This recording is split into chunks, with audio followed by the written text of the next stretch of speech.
আসসালামু আলাইকুম সবাইকে। অ্যাসপায়ার টকস এর আরো একটি পর্বে আপনাদেরকে স্বাগতম।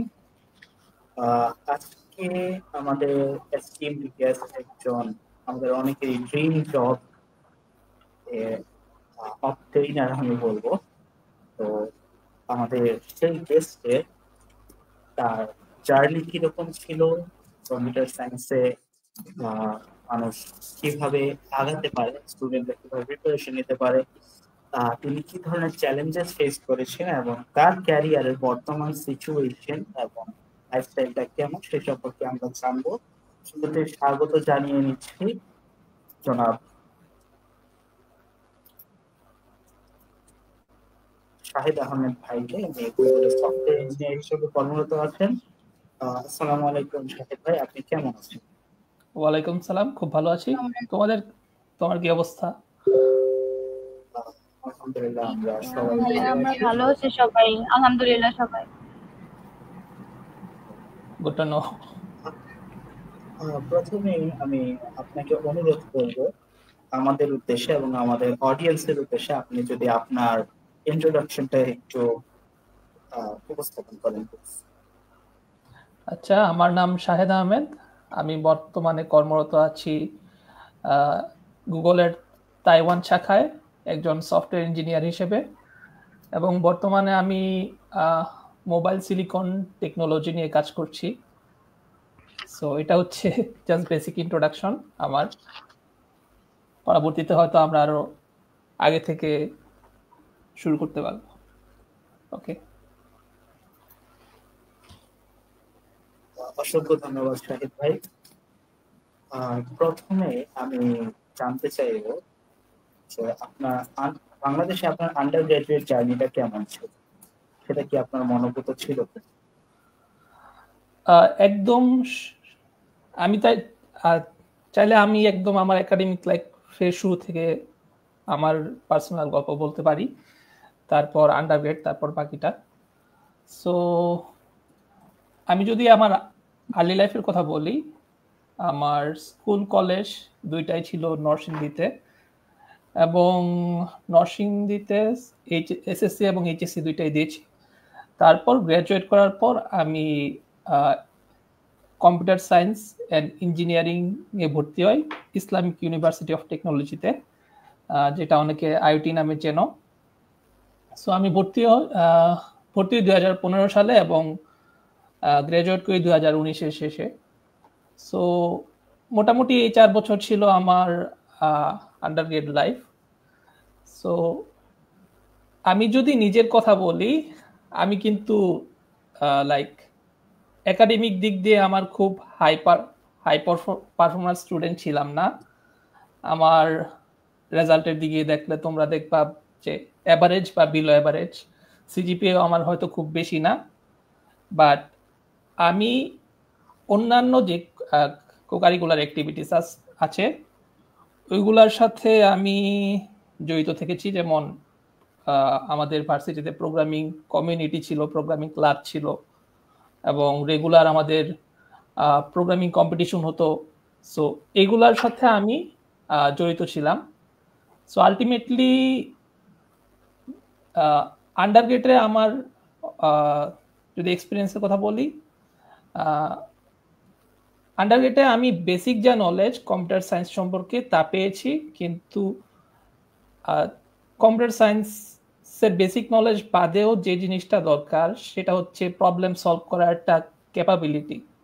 ওইটা হয়তো আমি একাডেমিক লাইফ থেকে খুব বেশি পাই নাই, বাট আমি যে কোকারিকুলার অ্যাক্টিভিটিসের সাথে যুক্ত ছিলাম, যেমন প্রোগ্রামিং কম্পিটিশন করা বা কোডিং প্রবলেম সলভ করা বা প্রোগ্রামিং কমিউনিটির সাথে জড়িত থাকা, এইগুলার মধ্য দিয়ে আমি মোটামুটি একটা স্কিল ডেভেলপ করতে পেরেছি, যেটা আলটিমেটলি আমার পরবর্তী লাইফে খুব কাজে লেগেছে।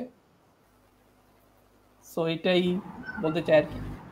ভাইয়া, একটা বিষয় কি, আইআইটি তো আমরা জানি সবাই প্রাইভেট ইউনিভার্সিটি, এন্ড আইআইটি সিএসসিটা অনেক ভালো, সেটা সবাই জানে। যদি চিন্তা করি, প্রথম থেকে কি আইআইটি চয়েস ছিল যে এখানেই পড়বো, নাকি সরকার অনেক ট্রাই করার পর তারপর ওখানে যাওয়া হয়েছে, বা সিএসসিটাই কি আপনার ইচ্ছা ছিল প্রথম থেকে? হ্যাঁ, আমার টার্গেট হ্যাঁ, এটা ইন্টারেস্টিং কোশ্চেন যে আইওটি আমার টার্গেট ছিল কিনা। সহজ ছিল না, কারণ আমি আইওটিতে ভর্তি হওয়ার আগে আইওটি সম্পর্কে খুব বেশি জানতাম না। সো আমার টার্গেট ছিল যে আমি যেখানে করি আমার কম্পিউটার সিএসই পড়বো, কারণ আমার প্রোগ্রামিং জার্নি শুরু হয় আরো আগে। এসএসসির পর দেখবা যে একটা বন্ধ দেয় 3 মাস নাকি 6 মাস, আমার খেয়াল নাই। ওই সময় হচ্ছে আমি আমার প্রোগ্রামিং যে জার্নিটা, প্রোগ্রামিং শেখা, তখন আমি প্রথম শুরু করি। সো তখন থেকে আমার মনে একটা ইচ্ছা তৈরি হয় যে আমি পড়লে সিএসই পড়বো। সো আমি আলটিমেটলি অনেকগুলা ভার্সিটিতে এক্সাম দিয়েছি, বাট আলটিমেটলি আমার চান্স হয় নাই কোনো পাবলিক ভার্সিটিতে। সো আলটিমেটলি তাই আমার আইওটি খুব ভালো ইউনিভার্সিটি, এবং এটা আমি আইওটিতে ভর্তি হওয়ার পর আমি এখানে এনভায়রনমেন্টের সাথে ফ্যামিলিয়ার হতে পারছি, কিন্তু আগে আমার খুব বেশি নলেজ ছিল না। সো এটাই আর কি। ভাইয়া প্লেসমেন্টের দিকে যদি তাকাই, তাহলে দেখা যাচ্ছে আপনাদের ব্যাচে যদি 40 জনই থাকে, 38 জনই খুবই হাই পেইং একটা ইয়াতে যায়, খুব ভালো একটা প্লেসমেন্টের রেশিও আছে আইওটি। তো আপনাদের কি ভার্সিটি ওভাবে বিল্ড করে শুরু থেকেই, ফার্স্ট ইয়ার থেকেই? আমার মনে হয় মানে এটার পেছনে অনেকগুলো কারণ থাকতে পারে। লাইক আমাদের অ্যালামনাই যারা আছে তারা অলরেডি খুব ভালো পজিশনে আছে। সো আলটিমেটলি আমাদের মধ্যে একটা নেটওয়ার্ক তৈরি হয়ে গেছে যে আমাদের যারা সিনিয়র, যারা গ্রাজুয়েট করে বের হয়েছে, তারা হচ্ছে যারা জুনিয়র আছে তাদের গাইড করতে পারে। এটা একটা গুড থিং, আমার জন্য একটা পজিটিভ দিক ছিল। আর ভার্সিটিতে আমার মনে হয় যে একটা গুড এনভায়রনমেন্ট আছে, যে আমরা বিভিন্ন রকম কোকারিকুলার অ্যাক্টিভিটিসে পার্টিসিপেট করতে পারি। যে প্রোগ্রামিং এ ইন্টারেস্টেড সে প্রোগ্রামিং কলেজ করতেছে, যে বিজনেসে ইন্টারেস্টেড সে বিজনেস রিলেটেড বিভিন্ন ক্লাবে আছে। সো এটা একটা গুড থিং। আর তার পাশাপাশি আমার মনে হয় যে আইওটির একাডেমিক যে স্ট্রাকচারটা, ওইটাও খুব আমার কাছে মনে হয়েছে যে ওকে। সো আলটিমেটলি ছোট ছোট অনেকগুলা বিষয় মিলে আমার কাছে মনে হয়েছে যে আলটিমেটলি গ্রাজুয়েশনের পর অনেকেই ভালো করতেছে। সো এটা ছোট ছোট অনেকগুলো ফ্যাক্টর এখানে। হ্যাঁ, আপনি তো বললেন আপনার প্রোগ্রামিং জার্নি এসএসসি থেকে শুরু হয়েছিল। সো আপনার ফার্স্ট ল্যাঙ্গুয়েজ কোনটা ছিল যেটা দিয়ে আপনি শুরু করছিলেন জার্নিটা? সি আমরা সবাই জানি। হ্যাঁ, সি। সো তখন একটা ছিল, একটা বই ছিল, তামিম শারিয়ার সুবিন স্যারের একটা বই আছে। হ্যাঁ, আমিও পড়ছিলাম। সো ওই বই দিয়ে আমি শুরু করেছিলাম। সো তখন আমার প্রোগ্রামিং সম্পর্কে খুব বেশি নলেজ ছিল না। সো এসএসসির পর যে গ্যাপটা, ওই গ্যাপটা আমি এভাবেই কাজে লাগাইছি আর কি। সো ওইখান থেকেই শুরু। তারপর আমার ভাই হচ্ছে কম্পিউটার সায়েন্স এন্ড ইঞ্জিনিয়ারে পড়তো শাহজালাল ইউনিভার্সিটি অফ টেকনোলজিতে। ভাই আমাকে অনেক হেল্প করছে। উনি হচ্ছে আমাকে কয়েকটা কোডিং কম্পিটিশনের ওয়েবসাইটের সাথে পরিচয় করে দিছে তখন। সো এখানে আমার একটা অ্যাডভান্টেজ আছে যে আমি আর্লি জিনিসগুলার অ্যাক্সেস পাইছি। হ্যাঁ, আমরা আপনার প্রোফাইল থেকে দেখছিলাম কোডফোর্স এর র‍্যাঙ্কিং এন্ড অল। ভাই আরেকটা জিনিস হচ্ছে প্রোগ্রামিং শুরু করার পর বা হচ্ছে যে আমরা যারা ডিগ্রি হিসেবে এটাকে চয়েস করি, তখন মানে এক সময় আসে বিরক্ত মনে হয় যে এটা কি, মানে পাই না, মানে কোড যখন মিলে না তখন মনে হয় যে না না। এরকম কি কখনো ফিল হয়েছে আর্লি জার্নিতে যে রং ডিগ্রি বা রং চয়েস? আর্লি জার্নি আমি যখন শুরু করি তখন আসলে আমার আশেপাশে যারা ছিল তারা শুরু করে নাই। সো আর্লি স্টেজে আমার ওই ফিলটা হয় নাই, কারণ এসএসসির পর আমার মনে হয় না খুব বেশি স্টুডেন্ট আছে যারা প্রোগ্রামিং শুরু করে। সো আর্লি স্টেজে আমার মনে হচ্ছে যে আমি তো খুব ভালো পারতেছি। সো ইনিশিয়ালি আমার একটা ইন্টারেস্ট তৈরি হয়ে গেছে। সো আর্লি স্টেজে ওইটা ফিল করি নাই, বাট লেটার স্টেজে যখন আমি মোর কম্পিটিটিভ এনভায়রনমেন্টে ঢুকি, যে আমি প্রোগ্রামিং কম্পিটিশন করতেছি, অনেকগুলা টিম পার্টিসিপেট করতেছে, আমার ভার্সিটিতে আমার ক্লাসমেট আমার চাইতে অনেক ভালো করতেছে, তখন জিনিসটা আমাদের মধ্যে ফিল হয় যে আমার চাইতে হয়তো অনেকেই আমার এরকম আছে যে আমার চাইতে কম এফোর্ট দিয়ে আমার চাইতে ভালো প্রবলেম সলভ করতে পারতেছে। বাট আমি ট্রাই করছি ব্যাপারটা নিয়ে চিন্তা না করার, আমি নিজের গ্রোথের দিকে মেইনলি ফোকাস দিছি। সো আমার নিজের একটা গোল ছিল যে আমি এটা অ্যাচিভ করব। সো আমি ট্রাই করতাম যে অন্য কেউ কি অ্যাচিভ করলো, সে হয়তো আমার গোলটা আরো 6 মাস আগে বা আমার 2 বছর আগে সে হয়তো ওই স্টেজটা পার করে ফেলছে, ওইটা আমি না দেখা ট্রাই করছি, আমি আমার নিজের গ্রোথের উপর ফোকাস করছি। ভাইয়া আমার কিছু কোশ্চেন ছিল ভাইয়া। হ্যাঁ শিওর। ভাইয়া আমি আপনার প্রোফাইল থেকে জানতে পারলাম যে স্যামসাং আর&ডি ইনস্টিটিউটে ছিলেন, তো ওইখান থেকে গুগলে। তো আমার আসলে কোশ্চেন হচ্ছে, আপনি আইআইটি থেকে যখন গ্রাজুয়েশন কমপ্লিট করেছেন, তো ওইখান থেকে স্যামসাং আর&ডি তে জয়েন করার মোটিভেশনটা কি ছিল, এন্ড আপনার রোড ম্যাপ যে গুগলে ছিল, এটা এটা কিভাবে হয়েছে যে আমি স্যামসাং আর&ডি তে এভাবে যাব? দেন রোড ম্যাপটা অ্যাকচুয়ালি জানতে চাচ্ছি, এন্ড প্রিপারেশন কিভাবে স্টার্ট করেছিলেন আপনার অনার্স থেকে, মানে হ্যাঁ স্যামসাং আর&ডি যাওয়া অব্দি, রিক্রুটমেন্ট প্রসেস অব্দি টোটালি জানতে চাচ্ছি। ও আচ্ছা, এক কাজ করতে পারো, স্লাইডটা নেক্সট স্লাইডে যেতে পারো, এখানে আমি কিছু জিনিস মেনশন করেছি। আচ্ছা এটা আমার আর্লি লাইফ সম্পর্কে। আচ্ছা এরপরে আরেকটা স্লাইড আছে যেটা প্রিপারেশন সম্পর্কে। হ্যাঁ সো আচ্ছা এখানে তুমি অনেকগুলো কোশ্চেন করেছো যে আমি কখন মানে রোড ম্যাপটা কি ছিল আমার জন্য। যদি বলি, আমি কিন্তু গুগলে জয়েন করব এরকম আমি আগে ভাবি নাই। ভার্সিটি লেভেলে আমার চিন্তায় এটা ছিল না যে আমি গুগলকে ফোকাস করে আমি কোডিং করতেছি বা গুগলকে ফোকাস করে আমি কোডিং কম্পিটিশন করতেছি, ওইটা আমার ভার্সিটি লাইফে ছিল না। ভার্সিটি লাইফে আমার মেন ফোকাস ছিল কোডিং কম্পিটিশন করা। কিন্তু আলটিমেটলি দেখা গেছে যে আমি কোডিং কম্পিটিশনের কারণে আমার একটা প্রিপারেশন হয়ে গেছে। সো কোডিং কম্পিটিশন করলে কি লাভ হয়, যে আমি coding algorithm and coding data স্ট্রাকচারে খুব ভালো হই। সো আলটিমেটলি গুগলের যে ইন্টারভিউ ফরম্যাট, ওইটাও আমাদের যে আমরা যে কোডিং প্রবলেম সলভ করতাম ওই ফরম্যাটের সাথে প্রায় 90% ম্যাচ করে। সো আলটিমেটলি 4 বছর যে আমি কোডিং কম্পিটিশন করছি, ওইটার সাথে আমার মানে ওইটা দিয়ে আমার প্রিপারেশন হয়ে গেছে, একটা বড় প্রিপারেশনের একটা বড় অংশ হয়ে গেছে। কিন্তু ইন্টারেস্টিং ব্যাপার হচ্ছে যে আমি ভার্সিটির লাইফে গুগল আমার মাথায় ছিল না, কিন্তু ভার্সিটি থেকে গ্রাজুয়েট করার পর আমি ভাবছি যে আমি কোথায় জব করব, কি করব। তখন বাংলাদেশে যেই সফটওয়্যার কোম্পানিগুলো আছে তার মধ্যে স্যামসাং আর&ডি একটা। সো তখন আমার কাছে অনেক অপশনই ছিল, যেহেতু আমি মোটামুটি আমার কোডিং প্রোফাইল ভালো, আমার কোডিং অ্যাচিভমেন্ট আছে কিছু। সো আমার হাতে অনেকগুলো অপশনই ছিল, কিন্তু আমার কাছে স্যামসাং আর&ডি এই কারণেই খুব ভালো লাগছে যে স্যামসাং এর প্রোডাক্টের সাথে আমি ফ্যামিলিয়ার, আমি স্যামসাং প্রোডাক্ট ইউজ করি বা মানে এই জিনিসটা মোর রিকগনাইজড। সো এই কারণে আমার স্যামসাং এ শুরুতে জয়েন করা। এবং স্যামসাং এর ইন্টারভিউ প্রসেসটাও এরকম ছিল যে কোডিং ইন্টারভিউ দিয়ে আমার ঢুকতে হবে। সো কোডিং ইন্টারভিউ দিয়ে আমি স্যামসাং এ ঢুকলাম। এখানে 2 বছর জব করার পর আমার 2 বছরের একটা এক্সপিরিয়েন্স গেইন হইলো, এবং 2 বছরের এক্সপিরিয়েন্স গেইনের পর অ্যাট দ্য সেম টাইম আমি তখন দেখতেছি যে আমার আশেপাশে যারা আমার ফ্রেন্ড ছিল বা আমার যারা কম্পিটিটিভ প্রোগ্রামিং করতো, আমার কমিউনিটির অন্যান্য মেম্বাররা, তারা গুগলের প্রিপারেশন নিচ্ছে। সো আমার যেহেতু অলরেডি স্কিল আছে কোডিং প্রবলেম সলভ করার, তখন স্যামসাং এর জবের পাশাপাশি আমি কোডিং ইন্টারভিউর জন্য প্রিপারেশন নেওয়া শুরু করি। সো আচ্ছা এই স্লাইডে আমি কিছু পয়েন্ট মেনশন করেছি, যেমন কোডিং প্রবলেম সলভিং। সো গুগলের জন্য এই স্কিলটা দরকার, গুগলের ইন্টারভিউর জন্য, স্পেসিফিক্যালি সফটওয়্যার ইঞ্জিনিয়ারিং ইন্টারভিউর জন্য।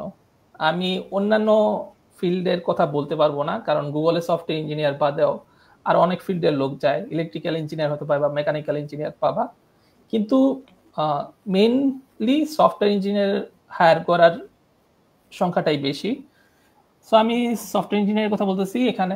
সো প্রথম যে পয়েন্ট আমি মেনশন করলাম ওটা প্রবলেম সলভিং এ ভালো হতে হবে। প্রবলেম সলভিং বলতে কোডিং প্রবলেম সলভিং। তোমাকে একটা কোডিং প্রবলেম দিল, তোমার এটা খুব ফাস্ট, এটার সলিউশন খুব ফাস্ট এবং খুব এফিশিয়েন্ট, যাতে সলিউশন প্রসেসরটা খুব এফিশিয়েন্ট হয়, এই জিনিসগুলা তোমার ক্যাপচার করতে হবে। সো এটার জন্য তোমার অ্যালগরিদম এবং ডাটা স্ট্রাকচার নলেজ লাগবে, যেটা আলটিমেটলি কোডিং কম্পিটিশনের থ্রুতে হয়েছে, আবার প্র্যাকটিস করা লাগে বেশি। এটার পাশাপাশি আচ্ছা, আমি হয়তো অরিজিনাল কোয়েশ্চেন থেকে খুব দূরে চলে যাচ্ছি কিনা আমি জানি না। অরিজিনাল কোয়েশ্চেনটা কি ছিল? না, অরিজিনাল কোশ্চেনটা এটাই ছিল যে স্যামসাং আর&ডি থেকে গুগলের যে রোড ম্যাপটা কেমন ছিল আর কি। মানে আপনি স্যামসাং আর&ডি তে রিক্রুটমেন্টটা তো বললেন যে কোডিং এর মাধ্যমেই ওদের হয়, এরপর আপনি 2 বছর জব করলেন, দেন হচ্ছে গুগলে যাওয়ার জন্য কিভাবে প্রিপারেশন স্টার্ট করেছিলেন এন্ড কিভাবে আপনি বুঝতে পারলেন যে এইভাবে আমাকে এখন প্রিপেয়ার হতে হবে সো গুগলের জন্য, ওইটা জানতে চাচ্ছি। আচ্ছা আসসালামু আলাইকুম। ওকে, আসসালামু আলাইকুম। হ্যাঁ, আমার একটা কোশ্চেন আছে, ছোট্ট কোশ্চেন, সবাই যেহেতু করছে আমিও করি। আপনি কি ফুল স্ট্যাক সফটওয়্যার ডেভেলপার? মানে আপনি কয়টা ল্যাঙ্গুয়েজ প্রোগ্রামিং শিখছেন এন্ড প্রিপারেশন নিছেন এই যে গুগলে? আমি ফুল স্ট্যাক সফটওয়্যার ডেভেলপার না অ্যাকচুয়ালি। আমি খুবই পার্টিকুলার কিছু টেকনোলজি আছে ওইগুলার উপর কাজ করছি এখন। আর আমার কারণ অ্যাজ এ কম্পিউটার সায়েন্সের একটা স্টুডেন্ট, যদি এটা শেয়ার করতেন তাহলে ভালো হতো আর কি আমাদের জন্য। কোন ল্যাঙ্গুয়েজ বর্তমানে আমার নলেজ মেইনলি সি এবং সি প্লাস প্লাসে। এর বাইরে স্যামসাং আর&ডি তে আমি জাভা নিয়ে কাজ করেছি, টুকটাক পাইথন নলেজ আছে, এগুলাই আর কি মেইনলি আমার মেইন কাজ। বর্তমানেও বেশিরভাগ সি এবং সি প্লাস প্লাসে। আর যেটা বললা যে ফুল স্ট্যাক ডেভেলপার কিনা, আমি আসলে ফুল স্ট্যাক ডেভেলপার না। আমার স্যামসাং আর&ডি বা গুগল দুইটাতেই আমার সফটওয়্যার ফিল্ড অন্যটা ছিল। আর গুগলেরটা আমি হয়তো পরে ডিসকাস করব, আমি যখন গুগলের লাইফ নিয়ে কথা বলবো তখন আমি মোর ওই ফিল্ডটা নিয়ে ডিসকাস করব। আর আগের যে প্রশ্নে ফেরত যাই যে গুগলের প্রিপারেশন, সো এটা আসলে খুব বড় একটা টপিক। আমি শর্টে বলি যে গুগলের প্রিপারেশনটা আমি কিভাবে নিয়েছি। সো গুগলের প্রিপারেশনটা মেইনলি তুমি আমি জিনিসটাকে দুইভাবে চিন্তা করি। একটা হচ্ছে শর্ট টার্ম প্রিপারেশন, যে আমি ইন্টারভিউ এর আগের 3 মাস বা 6 মাস আমি কিভাবে প্রিপারেশন নিয়েছি সেটা একটা। আর একটা হচ্ছে long term preparation. Long term preparation একদম ভার্সিটির শুরু থেকে আমি কোন স্কিলটা গেইন করেছি যেটা আমার গুগলের ইন্টারভিউ এর জন্য প্রয়োজন। So long term preparation already আমার হয়ে গেছে, কারণ আমি হচ্ছে কোডিং কম্পিটিশন করতাম, এবং কোডিং কম্পিটিশনে প্রচুর আমি মানে তুমি আমার কোডিং প্রোফাইল দেখতে পারবা যে আমি প্রচুর প্রবলেম সলভ করেছি। সো ওই প্রবলেম সলভের থ্রুতে আসলে এই যে কোডিং প্রবলেম জিনিসগুলো অনেক কিছুই আমার সাবকনশিয়াস মাইন্ডে চলে আসছে, যে কারণে লং টার্ম প্রিপারেশনটা আমার অলরেডি ছিল যখন আমি স্যামসাং এ জব করতাম। এরপরের জিনিসটা আসছে যে আমি ডিসাইড করেছি যে আমি এই 1 বছরের মধ্যে গুগলে ইন্টারভিউ দিব। আর আমি জাস্ট গুগল টার্গেট করি নাই, আমি তখন আমার টার্গেট ছিল যে আমি গুগল, মাইক্রোসফট, ফেসবুক বা যেসব কোম্পানি বাইরে থেকে হায়ার করতেছিল তখন আমি সবগুলাকেই টার্গেট করছিলাম, এবং সবগুলার ইন্টারভিউ ফরম্যাট এগুলা নিয়ে স্টাডি করছি, মানে সবগুলা কাছাকাছি। সো আমার টার্গেট ছিল বিগ টেক। সো বিগ টেকের প্রিপারেশনের জন্য যে শর্ট টাইম প্রিপারেশন 3 মাস বা 6 মাস, ওইটার কথা বলতেছিলাম, ওইটা আমি কিভাবে নিচ্ছি। সো আমি প্রথম যে জিনিসটা আমার হচ্ছে ইন্টারভিউ ফরম্যাটের সাথে খুব ভালোভাবে ফ্যামিলিয়ার হতে হবে, যে ওরা কি ইন্টারভিউগুলা কি স্টেপে নেয় এবং একটা ইন্টারভিউয়ের মধ্যে কি কি থাকে। ধরো গুগলের ইন্টারভিউ, আমরা জানি গুগলে কোডিং ইন্টারভিউ নেয়, বাট এই কোডিং ইন্টারভিউটা কি রকম, আর এটার মধ্যে কি ওরা কি প্রবলেম দেয় আর আমার কিভাবে সলভ করা লাগে। সো এইগুলো নিয়ে আমি স্টাডি করেছি, এবং ওই ফরম্যাটটার মধ্যে আমি কিভাবে আমার নিজের আউটপুটটা নিজে ম্যাক্সিমাম আউটপুট দিতে পারবো, বাট ওই ফরম্যাটের মধ্যে আমি কিভাবে বেস্ট পারফর্ম করতে পারবো, ওইটা নিয়ে অনেক স্টাডি করেছি। সো যে আগে 3 মাস বা 6 মাসের কথা বললাম, ধরো আমি এরকমই 6 মাস আগে হয়তো ফুল ফোকাসে প্রিপেয়ার শুরু করেছি। সো যেই গুগল বা ফেসবুক বা মাইক্রোসফট বলো, ওদের যেসব প্রবলেম সেটগুলা কিন্তু প্রিভিয়াস ইয়ারের প্রবলেম সেট কিন্তু তুমি ইন্টারনেটে অলরেডি পাবা এবং এইগুলা চাইলে প্র্যাকটিস করতে পারবা। সো তখন থেকে আমি শুরু করি প্র্যাকটিস। তখন আমার ফুলি ফোকাস ছিল যে আমি ইন্টারভিউ প্রবলেমগুলো প্র্যাকটিস করব। সো কিছু কিছু ওয়েবসাইট আছে যেগুলোর মধ্যে এরকম প্রবলেম পাবা। একটা ফেমাস ওয়েবসাইট হচ্ছে লিডকোড। আমি শিওর না তোমরা লিডকোড ওয়েবসাইটের নাম শুনছো কিনা, হয়তো যারা কম্পিউটার সায়েন্স ব্যাকগ্রাউন্ডে থাকলে। হ্যাঁ, সো ওইখানে তোমরা দেখবা যে এরকম বড় বড় যেসব সফটওয়্যার কোম্পানি, তাদের প্রবলেমগুলা খুব সুন্দর অর্গানাইজ ওয়েতে সাজানো আছে এবং ডিফিকাল্টি লেভেলে সাজানো আছে, যে এটা ইজি ডিফিকাল্টির প্রবলেম, এটা মিডিয়াম ডিফিকাল্টির প্রবলেম, এটা hard difficulty problem. So Google ইন্টারভিউয়ে মেইনলি মিডিয়াম এবং হার্ড ডিফিকাল্টির প্রবলেম বেশি আসে। সো আমার টার্গেট ছিল ডেইলি কোনো না কোনো প্রবলেম সলভ করা। হয়তো মাঝে মধ্যে গ্যাপ যেত, কিন্তু ডেইলি অ্যাটলিস্ট মিডিয়াম প্রবলেম একটা বা দুইটা সলভ করার ট্রাই করতাম। সো আলটিমেটলি আমার এরকম মনে হয় প্রচুর প্রবলেম সলভ করা হয়েছে, লাইক 300 বা আরো বেশি হয়তো ইন্টারভিউ প্রবলেম সলভ করা হয়েছে। সো ইন্টারভিউ প্রবলেমের ব্যাপারটা গেল।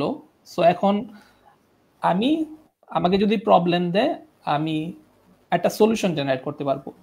এখানে আমার মোটামুটি কোডিং স্কিলের ব্যাপারটা গেল। এখন এর পরের কোন স্কিলটা আমি ইয়ে করেছি সেটা হচ্ছে ইন্টারভিউয়ের মধ্যে আরো ছোট ছোট অনেকগুলা জিনিস আছে যেগুলা জাস্ট তুমি কোডিং পারলেই হবে না। তোমার হচ্ছে কি আইডিয়াটা তুমি কিভাবে চিন্তা করতেছো এটা রিপ্রেজেন্ট করা লাগে।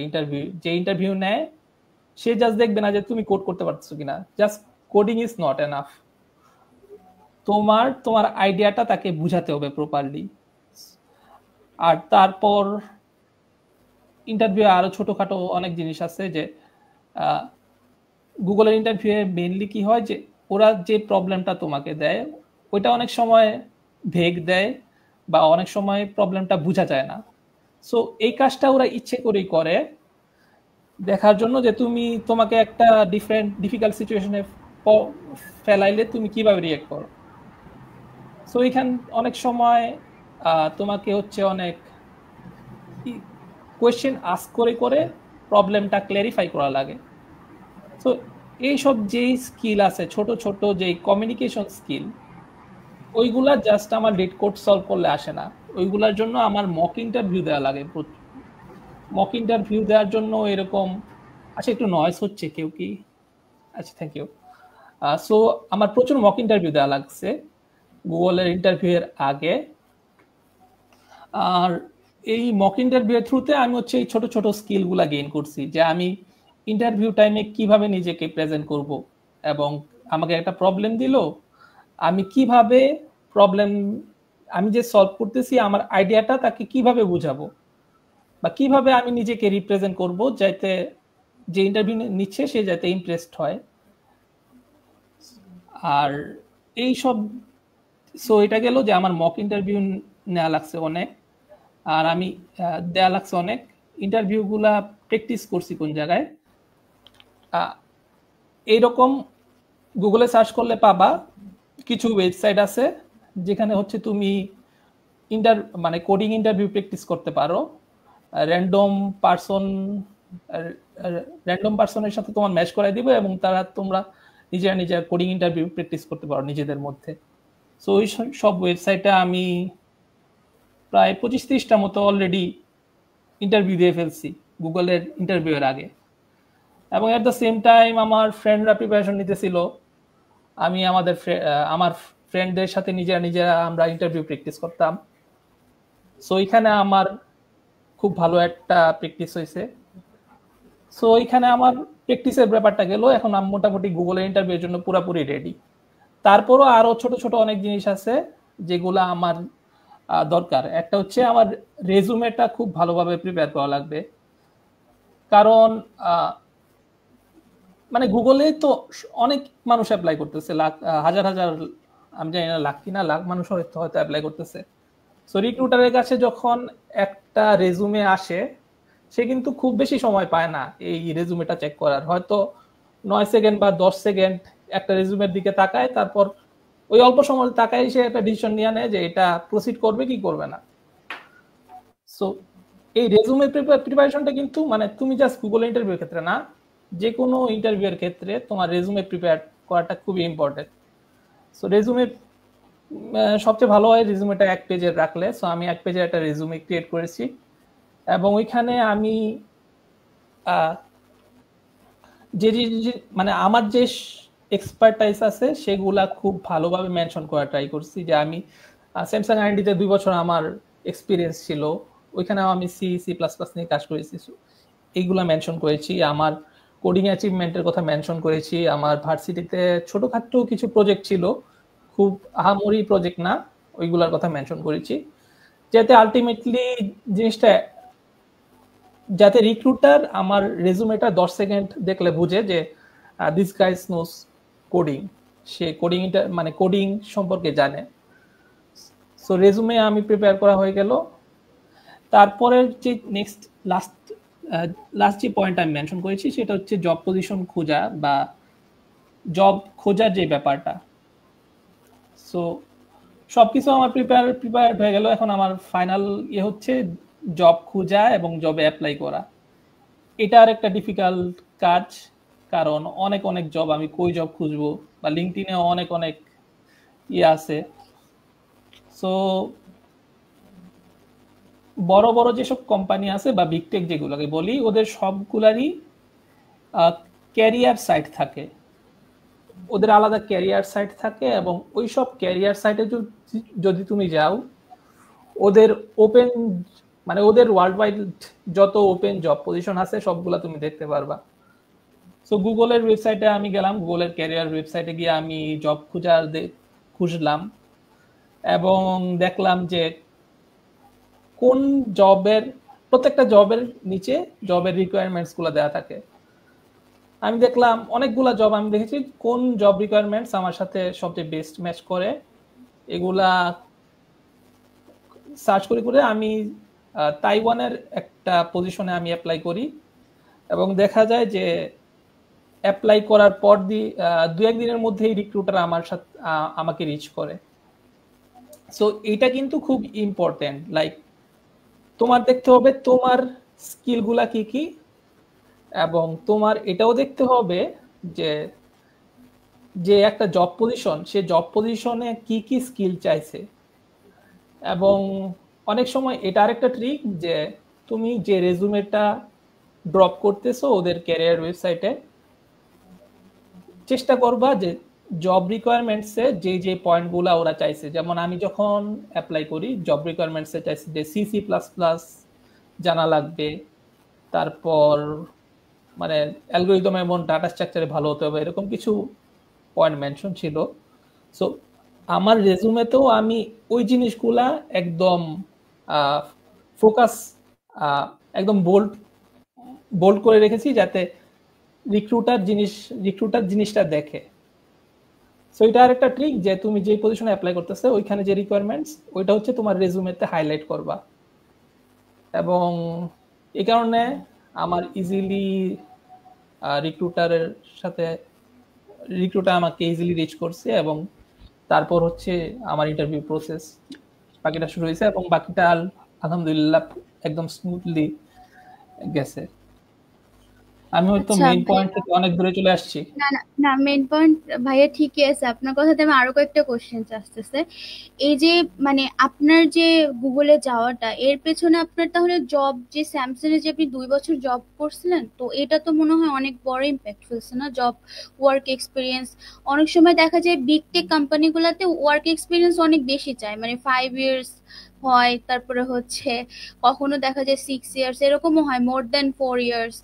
তো এই ক্ষেত্রে হচ্ছে, এই ক্ষেত্রে কি মানে যাদের দেখা যায় যে একটু কম 1-2 বছর আছে, তারাও তো অ্যাপ্লাই করে, মানে মানে অনেকে আছে যে জব এক্সপিরিয়েন্স কম বলে তারা অ্যাপ্লাই করে না, এরকমও শুনেছিলাম আর কি। তো এটা তো মানে অনেকটা ফেক হ্যাঁ একটা সো আসলে হ্যাঁ জব এক্সপিরিয়েন্স দরকার। সো আমার যখন আমি গুগলে অ্যাপ্লাই করি তখন অলরেডি স্যামসাং এ মোটামুটি আমার 2 ইয়ার্সের মতো জব এক্সপিরিয়েন্স ছিল, এবং ওইটা আমি আমার রেজুমেতে মেনশন করি যে 2 years job experience at Samsung. আর স্যামসাং এ কি কি টেকনোলজি নিয়ে কাজ করছি সেটা সামান্য মেনশন করি। সো যদিও ওই টেকনোলজির সাথে যে পজিশনে অ্যাপ্লাই করছি ওইটার পুরোপুরি মিল ছিল না, বাট কিছু কিছু মিল ছিল, যেমন দুইখানে আমার C++, সি এইগুলা বেশি ইউজ হয়। আর আমার মনে হয় যে স্যামসাং R&D নামটারও একটা ইম্প্যাক্ট আছে, যেহেতু এটা গ্লোবাল কোম্পানি। হয়তো গ্লোবাল কোম্পানি আমার রেজুমেতে দেখার কারণে আমার রেজুমেটা পিক করার চান্স একটু বেড়ে যায়। সো এটাও আই থিঙ্ক একটা পজিটিভ ইম্প্যাক্ট ফেলছে, যেটা আমার মনে হলো। ভাইয়া এই যে আমি জিজ্ঞাসা করতে চাচ্ছিলাম যে স্যামসাং R&D তে কি শুধুমাত্র যারা সিএস ব্যাকগ্রাউন্ডের শুধুমাত্র কি তারাই অ্যাপ্লাই করে, মানে আদার্স যে যেমন আমি নিজে ম্যাটেরিয়াল সায়েন্সের স্টুডেন্ট, সো আমি কি ওখানে অ্যাপ্লাই করার মতো কোনো পজিশন কি আছে নাকি, যেহেতু আপনি ওখানে জব করেছেন আপনি ওই বিষয়গুলো ভালো জানেন। আই থিঙ্ক স্যামসাং R&D তে এরকম কোনো স্ট্রিক্ট নাই যে সিএস কম্পিউটার সায়েন্সের স্টুডেন্ট হতে হবে। যদি তুমি আমি সফটওয়্যার ইঞ্জিনিয়ার কথা বলতেছি, যদি তুমি সফটওয়্যার ইঞ্জিনিয়ার হিসেবে অ্যাপ্লাই করো, আই গেস তোমার ইঞ্জিনিয়ারিং ডিগ্রি থাকলেই তুমি অ্যাপ্লাই করতে পারবা। আমি যেহেতু অনেকদিন ধরে অনেক আগে বের হয়ে গেছি, সো এখনকার রিকোয়ারমেন্টস আমি জানি না, বাট আমার সময় আমি নন সিএসি ব্যাকগ্রাউন্ডের অনেককেই আমি স্যামসাং এ দেখেছি। সো আই থিঙ্ক তুমি রিকোয়ারমেন্ট চেক করো যে কি কি কি রিকোয়ারমেন্টস আছে, ওটা আই থিঙ্ক তোমার ম্যাচ করবে রিকোয়ারমেন্টস।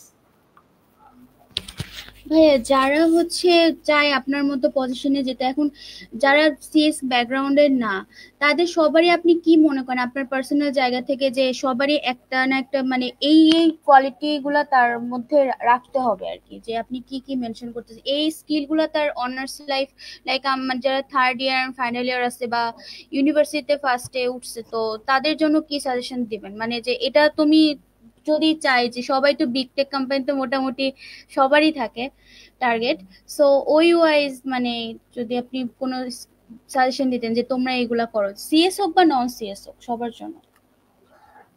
আচ্ছা, সো এখানে কিছু ব্যাপার আছে। তোমার এইটা জানা থাকা লাগবে যে তুমি কোন পজিশনে অ্যাপ্লাই করবা। সো সবারই স্বপ্ন থাকে গুগলে জব করার, কিন্তু গুগলে যে জাস্ট সফটওয়্যার ইঞ্জিনিয়ার পজিশন আছে এইরকম না, গুগলে হয়তো আরো পজিশন আছে যেগুলোর ব্যাপারে আমার নলেজ খুব বেশি নাই। সো তোমার ফার্স্ট হচ্ছে তোমার এই জিনিসগুলো নিয়ে অনেক ঘাটাঘাটি করা লাগবে, তোমার জানা লাগবে, তোমার ভালো করে জানা লাগবে তুমি অ্যাকচুয়ালি কি করতেছো। আর আমি সফটওয়্যার ইঞ্জিনিয়ারের ক্ষেত্রে বলতে পারি, যদি তুমি সফটওয়্যার ইঞ্জিনিয়ার হিসেবে জয়েন করতে চাও গুগলে বা সফটওয়্যার ইঞ্জিনিয়ার রিলেটেড ফিল্ডে জয়েন করতে চাও, তাহলে কোডিং যে স্কিলটা আছে, কোডিং স্কিলটা তোমার খুব ভালোভাবে ডেভেলপ করা লাগবে। সো গুগল চায় যে দুনিয়ার যারা ভালো সফটওয়্যার ইঞ্জিনিয়ার আছে তারা গুগলে জয়েন করো, এবং সফটওয়্যার ইঞ্জিনিয়ারিং এর যে কোর স্কিলটা ওটা হচ্ছে কোডিং বা প্রোগ্রামিং, এবং জাস্ট তোমার কোডিং ল্যাঙ্গুয়েজ পারলে বা ফ্রেমওয়ার্ক পারলে এনাফ না, তোমার হচ্ছে কোডের থ্রুতে তোমার নানা রকম লজিক্যাল প্রবলেম সলভ করা শিখতে হবে। সো এটার জন্য বলে যে অ্যালগোরিদম এবং ডাটা স্ট্রাকচার, এই দুইটা ওয়ার্ড তুমি খুব দেখবা। সো অ্যালগোরিদম এবং ডাটা স্ট্রাকচার এবং কোডিং প্রবলেম সলভিং এইগুলা নিয়ে তুমি ঘাটাঘাটি করতে পারো যদি তুমি নন সিএস ব্যাকগ্রাউন্ডের হও। এবং যদি তুমি এবং অলসো দেখবা যে তোমাদের মানে মোটামুটি সব ভার্সিটিতেই প্রোগ্রামিং ক্লাব আছে, প্রোগ্রামিং কমিউনিটি আছে। সো তুমি যদি নন সিএস ব্যাকগ্রাউন্ডের হও কোনো প্রবলেম নাই, তুমি এইসব কোডিং ক্লাব, কোডিং কমিউনিটি এগুলাতে জয়েন করতে পারবা এবং দেখবা যে এর থ্রুতে লাভ কি হয় যে তুমি একটা এনভায়রনমেন্টে চলে গেছো, যদিও তোমার মেজর সিএসএ না, স্টিল তুমি একটা এনভায়রনমেন্টে আছো যেখানে তুমি আশেপাশের মানুষকে দেখতেছো যে তারা কি করতেছে। সো ওই এনভায়রনমেন্টে যাওয়াটাও একটা ইম্পর্টেন্ট জিনিস। সো নন সিএস ব্যাকগ্রাউন্ডের ওদের আমি এটা অ্যাডভাইস দিব যে তুমি যদি সফটওয়্যার ইঞ্জিনিয়ার হিসেবে জয়েন করতে চাও বিগ টেকে, তুমি যে দেখো যে তোমার ভার্সিটিতে কারা কোডিং করতেছে, কোন কোডিং কমিউনিটি আছে বা কোডিং ক্লাব আছে বা প্রোগ্রামিং ক্লাব আছে, ওইগুলাতে জয়েন করার ট্রাই করো এবং তোমার ব্যাচমেট কারা এইগুলোর সাথে মোর ইনভলভড ওদের সাথে যোগাযোগ করা ট্রাই করে, ওদের কাছ থেকে নলেজ নেওয়ার ট্রাই করো এবং এইভাবে শুরু করো। তারপর হচ্ছে তুমি মোটামুটি বুঝতে পারবা যে তোমার কোডিং স্কিল কতটুকু। আর গুগল ইন্টারভিউ কোয়েশ্চেন্স তো তুমি অনলাইনে সার্চ করলেই পাবা বা ইউটিউবে সার্চ করলেও দেখতে পারবা যে একটা ইন্টারভিউ কিরকম হয়।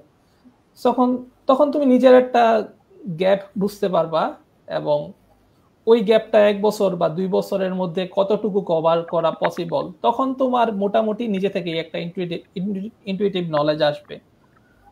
সো শুরু করাটা হচ্ছে ডিফিকাল্ট পার্ট। সো এটাই আমার কথা হচ্ছে, শুরুটা করো।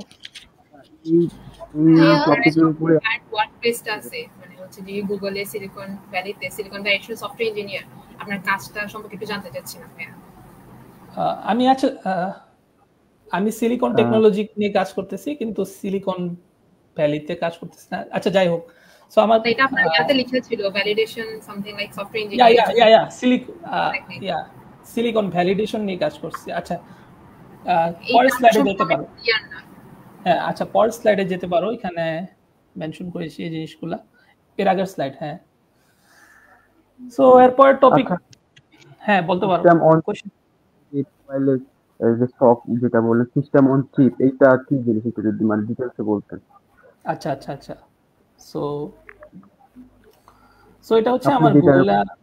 হ্যাঁ, গুগলে আমি কারেন্টলি কি নিয়ে কাজ করতেছি এটা। সো বর্তমানে আমার পজিশন হচ্ছে সফটওয়্যার ইঞ্জিনিয়ার এবং আমি সিলিকন মানে যদি মোর ডিটেলসে বলি, silicon validation software engineer. So মোবাইলের যেই মাইক্রোচিপগুলা থাকে ওইগুলাকে আমরা বলি যে মোবাইল, ওইগুলাকে আসলে আমরা এসওসি বলি, সিস্টেম অন চিপ। এসওসি হচ্ছে মোটামুটি অনেকগুলা ছোট ছোট মাইক্রোচিপের কম্বিনেশন, লাইক সিপিইউ, জিপিইউ, অনেকগুলার কম্বিনেশনকে আমরা এসওসি বলি। সো মোবাইলে যে, হ্যাঁ, প্রশ্ন করতে পারো। সমস্যা নেই। আরেকটা কোশ্চেন আছে ভাই, আপনি যে বললেন যে গুগলে বা বড় বড় যে কোম্পানিগুলো আছে, টেনসেন্ট, গুগল, মেটা, এগুলোতে জবের ক্ষেত্রে কি আপনার object oriented programming language must শিখাই লাগবে, না স্ক্রিপ্টিং ল্যাঙ্গুয়েজ দিয়েও হবে? কারণ আমি শুনেছি যে এই ধরনের বড় ইন্ডাস্ট্রিগুলোতে object oriented programming language mandatory শিখাই লাগে। এটা আসলে ওরা কিন্তু যে রিকোয়ারমেন্টস দেয় যে তোমার মোটামুটি 2 ইয়ার সফটওয়্যার কোম্পানির মোটামুটি এক্সপিরিয়েন্স থাকা লাগবে, এরকম কিছু, মানে যে জব পজিশনে আমি অ্যাপ্লাই করেছিলাম ওইখানে এরকম ছিল। সো তুমি বের হওয়ার পর যে দেশের মধ্যেও যদি কোন একটা এক্সপিরিয়েন্স গ্যাদার করতে চাও, আলটিমেটলি অবজেক্ট ওরিয়েন্টেড প্রোগ্রামিং এর নলেজটা তোমার এমনিতেই গেইন হয়ে যাবে। সো ওরা এটা ধরেই নেয় যে তুমি অবজেক্ট ওরিয়েন্টেড প্রোগ্রামিং পারবা, যেহেতু তোমার রেজুমেতে তুমি এক্সপিরিয়েন্স মেনশন করছো যে তোমার as a software engineer 2 years experience আছে। ওরা ধরেই নেয় যে তুমি অবজেক্ট ওরিয়েন্টেড প্রোগ্রামিং পারবা। ওরা ধরেই নেয় যে তুমি অ্যাটলিস্ট একটা ল্যাঙ্গুয়েজে তুমি ভালো, এটা ওরা ধরেই নেয়। এরপরে হচ্ছে ওরা যে জিনিসটা চায় যে তুমি ভালো প্রবলেম সলভার কিনা, তুমি ভালো অ্যালগরিদম এবং ডাটা স্ট্রাকচারে তোমার খুব হাই লেভেলের নলেজ আছে কিনা, এইটা হচ্ছে ওদের ইন্টারভিউয়ের মেইন ফোকাস থাকে।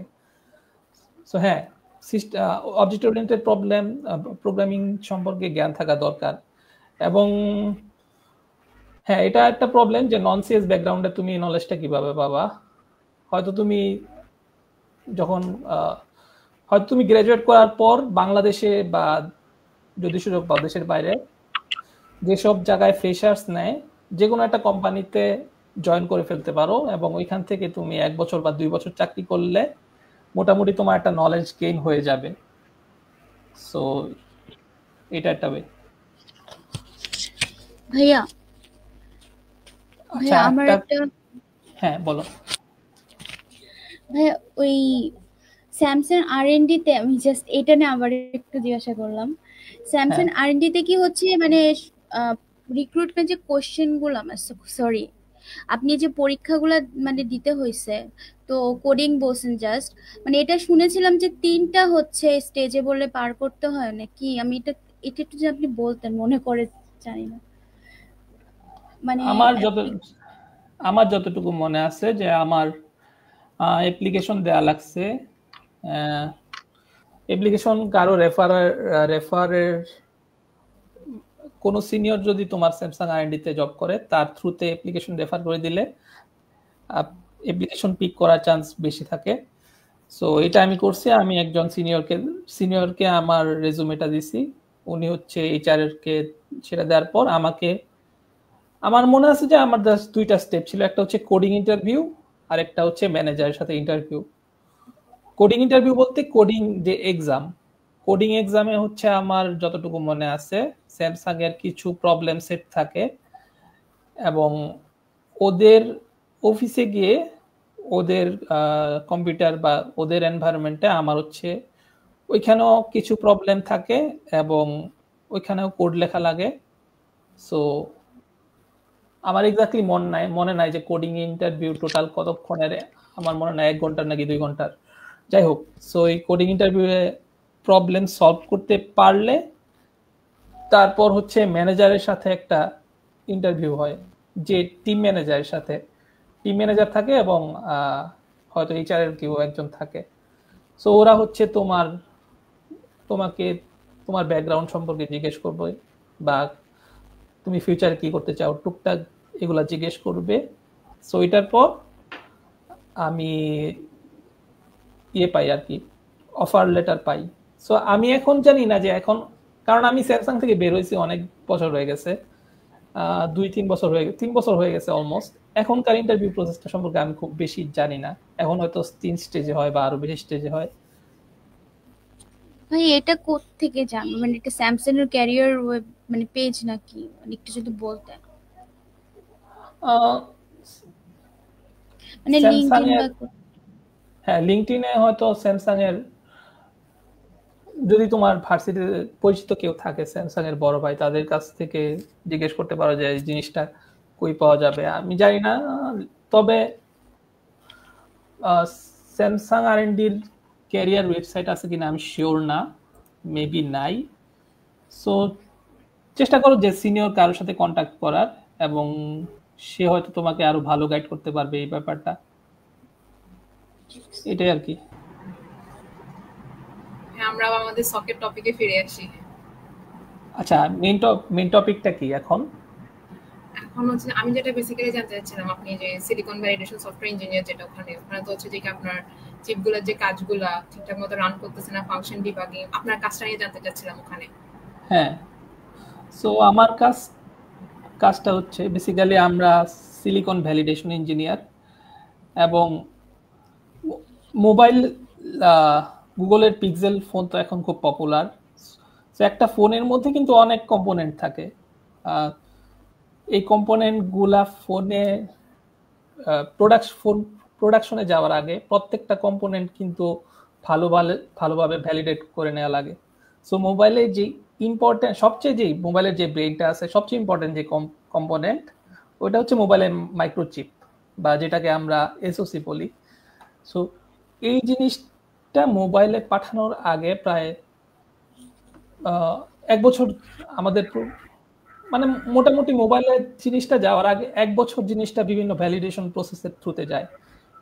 একটা চিপ ডিজাইন করা থেকে শুরু করে ওই চিপটা ঠিকভাবে কাজ করতেছে কিনা, আর ওই জিনিসটা আমি মোবাইলে ঠিকভাবে ইন্টিগ্রেট করতে পারবো কিনা, এইগুলা কিন্তু খুব বড় বড় প্রবলেম। ধরো তুমি কোন কোম্পানি থেকে একটা চিপ কিনলা, এই চিপটা হয়তো মাইক্রোচিপের ডিজাইনটা তোমার মোবাইল কম্পোনেন্টের সাথে ঠিকভাবে ম্যাচ নাও করতে পারে, বা ডিজাইনের মধ্যেও ভুল ত্রুটি থাকতে পারে। সো এই জন্য হচ্ছে সিলিকন ভ্যালিডেশন যেই জিনিসটা ওইটা প্রয়োজন। আর অ্যাজ এ সফটওয়্যার ইঞ্জিনিয়ার আমার কাজ হচ্ছে এরকম সফটওয়্যার টুল তৈরি করে দেয়া যেটা দিয়ে আমি ভ্যালিডেশনের কাজটা করতে পারবো। সো যে কোনো সিলিকন, আমাদের কিছু বোর্ড আছে, ডেভেলপমেন্ট বোর্ড, ওসব বোর্ডে আমরা সিলিকন রাখলে ওই সিলিকনের বিভিন্ন ব্লকগুলো আমরা অ্যাক্সেস করতে পারি। এবং আমাদের টিম যে সফটওয়্যার ডেলিভার করে, ওই সফটওয়্যারের থ্রুতে আমরা ওই চিপের ছোট কোনো একটা পার্টিকুলার কম্পোনেন্ট হয়তো আমরা টেস্ট করে দেখতে পারি যে, ধরো চিপের মধ্যে কিন্তু মাইক্রোচিপ হচ্ছে মেইনলি মোবাইলের বা কম্পিউটারের ব্রেন, যে কোনো প্রসেসিং রিলেটেড জিনিস ওইটার থ্রুতে যায়। এখন ডিফারেন্ট মোবাইলে কিন্তু অনেক কিছু আছে, লাইক ছবি তুলতেছো, এটার জন্য একটা কাজ, ছবি তোলাটা একটা কাজ। ডিসপ্লেতে তুমি অনেক দেখতেছো, পিক্সেল দেখতেছো, ওইটা একটা ডিফারেন্ট টাইপের কাজ। আলাদা আলাদা টাইপের কাজের জন্য প্রসেসরের মধ্যেও কিন্তু আলাদা আলাদা ইউনিট থাকে। সো আমরা হচ্ছে এরকম ছোট আমার team mainly image signal processing যেই ব্লকটা আছে ওইটা নিয়ে কাজ করে। So at the on average আমাদের একটা প্রজেক্ট 1 বছরের হয়, এবং যখনই আমাদের ভ্যালিডেশন স্টেজ শেষ হয় যখন হচ্ছে মোবাইলটা রিলিজ হয়ে যায়, তখন হচ্ছে আমাদের আর কিছু করার থাকে না, কারণ তখন মোবাইল অলরেডি রিলিজড। আমরা যদি চিপের মধ্যে আর কোনো বাগ থাকেও বা ডিজাইনের মধ্যে বাগ থাকেও আমরা ওইটা আর চেঞ্জ করতে পারবো না। সো মোটামুটি 1 বছরের একটা প্রজেক্ট, এবং একটা প্রজেক্ট শেষ হলে আবার আরেকটা প্রজেক্ট আছে এরকম, এবং অনেক সময় একটু ওভারল্যাপ থাকে। আর কি, আর আমাদের প্রোডাক্ট ইউজ করে কারা?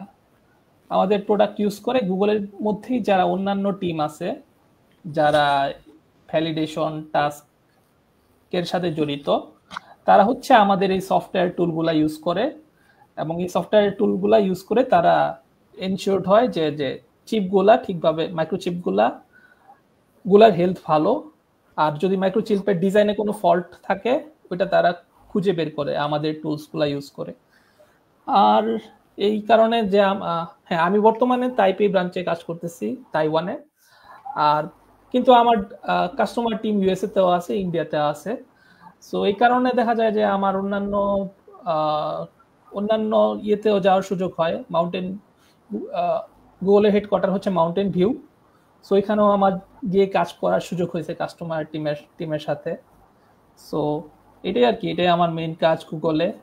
আর অন্যান্য জিনিস যদি জানতে চাও বলতে পারো যে আমি গুগলে গিয়ে কি করি, কাজ করি কিনা আসলে।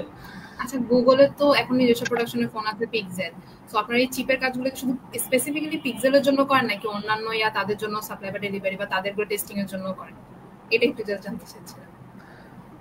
সো ফার আমার টিমের কাজ mainly pixel focused, pixel related, but in future হয়তো আমাদের অন্যান্য জিনিস নিয়ে কাজ করা লাগতে পারে, কারণ বর্তমান সময় কিন্তু এআই টেকনোলজির সময়, এবং এআই জিনিসটা কিন্তু এই মাইক্রোচিপ রিলেটেড জিনিসের উপর খুবই ডিপেন্ডেন্ট আমরা। সো আলটিমেটলি এই চিপ বা মাইক্রোচিপ রিলেটেড ফিল্ডের খুব ভালোই ফিউচার আছে তুমি বলতে পারো। আগামী 5 বছর বা 10 বছর এই ফিল্ডটা খুবই ডেভেলপ করবে। কারণ আচ্ছা, হয়তো তোমরা অনলাইন মানে ইন্টারন্যাশনাল নিউজ ফলো করো কিনা আমি জানি না, বাট এই চিপ রিলেটেড কিন্তু অনেক ইন্টারন্যাশনাল পলিটিক্স হচ্ছে যে বর্তমানে সবচেয়ে ভালো মাইক্রোচিপ তৈরি করতে পারে তাইওয়ান, এটার উপর আবার অনেক রকমের পলিটিক্স আছে। আচ্ছা, ওই টপিকে না যাই। কিন্তু তাইওয়ানটা মোস্ট প্রবাবলি যে কস্টিং সব হিসাব মিলে তাইওয়ানকে টপ ধরা হয়, মানে ওখানে একটু কস্টিং কম পড়ে, সামথিং লাইক দ্যাট। হ্যাঁ হ্যাঁ, অনেক অনেক টপিক, ভাই অনেক কিছু আছে ভাই আপনি কি তাইওয়ানে। তাইওয়ানে হ্যাঁ, থাকেন বলতে এখন? পারো। হ্যাঁ, এখন তাইওয়ানে আছি আমি। আপনি এখন তাইওয়ান, কাছাকাছি আছি, আমি তো চায়নাতে থাকি। চায়নাতে? আর নাইস, খুব বেশি দূরে না, জাস্ট এটা সমুদ্র। আপনার এখানে স্পেসিফিক কোন ল্যাঙ্গুয়েজ নিয়ে কাজ করা হয় এখন গুগলের ওখানে? এটাই আর কি, সি সি প্লাস প্লাস যেটা বললাম ওইটাই। হ্যাঁ, আমাদের সফটওয়্যারগুলা ওই ল্যাঙ্গুয়েজে ডেভেলপ করা থাকে। হ্যাঁ, আর হ্যাঁ, সি সি প্লাস প্লাস আমরা কেন ইউজ করি, কারণ এটা হচ্ছে খুব এফিশিয়েন্ট, খুব ফাস্ট রান করে। আর যে অপারেটিং সিস্টেম টাইপের যে সব জিনিস আছে ওইগুলা কিন্তু mainly C C plus plus দিয়েই ডেভেলপ করা হয়, কারণ অপারেটিং সিস্টেমের রান করার জন্য আমাদের খুব ফাস্ট, খুব এফিশিয়েন্ট ল্যাঙ্গুয়েজ দরকার পড়ে। সো এই কারণে এটা চুজ করা। আর এটাই। আর ইন্ডিয়ান টিমসের সাথে কোলাবোরেশনের কথা এখানে বলা আছে, ওটা নিয়ে যদি একটু বলতেন। হ্যাঁ, সো আমার গুগলের হচ্ছে বিভিন্ন জায়গায় অফিস থাকে, যেমন তাইওয়ানে অফিস আছে, ইন্ডিয়াতে অফিস আছে। সো গুগলের office all over the world ছড়ায় আছে। সো এক এক টিম দেখা যায় যে এক এক জায়গায়। সো আমাদের কাস্টমার টিম কিছু আছে যে ইউএসএ তে, কিছু আছে ইন্ডিয়াতে। সো রেগুলারলি ওদের সাথে মোস্ট অফ দ্য কমিউনিকেশন আমাদের অনলাইন মিটিং এর থ্রুতেই হয়, কিন্তু সামটাইম হচ্ছে আমাদের বিজনেস ট্রাভেলের অপরচুনিটি আসে। সো যেমন বললাম যে আমি ইউএসএ তে ছিলাম 1 মাস, ইউএসএ টিমের সাথে কাজ করে আসছি, এবং সামনে আমাকে আবার হয়তো অন্য কোথাও যাওয়া লাগতে পারে, ইন্ডিয়া বা কোথাও, আমি জানি না যাইতে পারবো কিনা। সো এই জিনিসটা এখানে আসছে যে জাস্ট আমি তাইওয়ানের কাজের মধ্যে সীমাবদ্ধ না, আমার ওভার দ্য ওয়ার্ল্ড অনেক টিমের সাথে আমার কোলাবোরেট করা লাগতেছে। এটাই, এখানে কাজ নিয়ে বেশি ভাইয়া ডিটেলস বলার কিছু নাই, কারণ এগুলা হয়তো অনেক কিছু শেয়ার করলে বেশি টেকনিক্যাল হয়ে যাবে। তো ভাইয়া এখন আপনার লাইফস্টাইল সম্পর্কে একটু বলেন, যে তাইওয়ানের খেতেই মনে হয় রাজধানী সম্ভবত, তো ওখানে আপনার কেমন লাগে ওখানকার লাইফস্টাইল, যদি শেয়ার করতেন। তাইওয়ানের লাইফস্টাইল আমার খুবই ভালো লাগে।